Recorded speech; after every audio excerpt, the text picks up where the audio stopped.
गुरुर्ब्रह्मा गुरुर्विष्णु गुरुर्देवो महेश्वरा गुरुसाक्षात् परब्रह्म तस्मै श्री गुरवे नमः।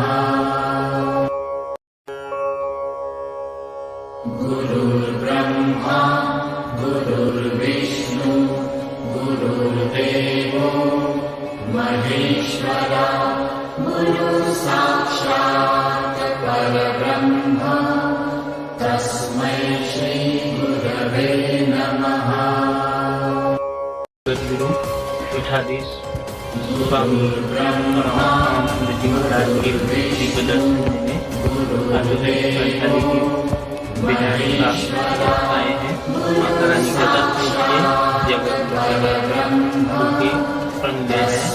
बंगाल में भ्रष्टाचार आज लगातार जितना हो रहा है, अत्याचार के पराकाष्ठ को दुर्नीति से मुक्त दिलाने के लिए आज माता रानी के पास वो पूजा दिए बहुत भव्य रूप में। तो हम लोग माता रानी के चरण में प्रार्थना रखते हैं कि बंगाल से भ्रष्टाचार खत्म हो और स्वच्छ सरकार आए। भाजपा की सरकार के लिए हम लोग मांग रखते हैं। जगत गुरु का आशीर्वाद लेने के लिए पूजा अर्चना की है। जोधपुर का विधायक अतुल बंसाली आए जगत गुरु का आशीर्वाद लेने के लिए काली मठ में का पूजा अर्चना।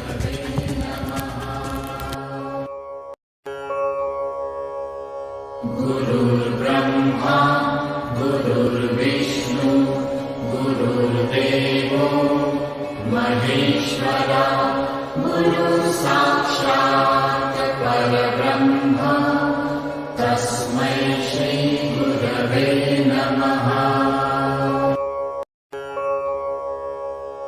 गुरुर्ब्रह्मा गुरुर्विष्णु गुरुर्देवो महेश्वरा गुरुसाक्षात्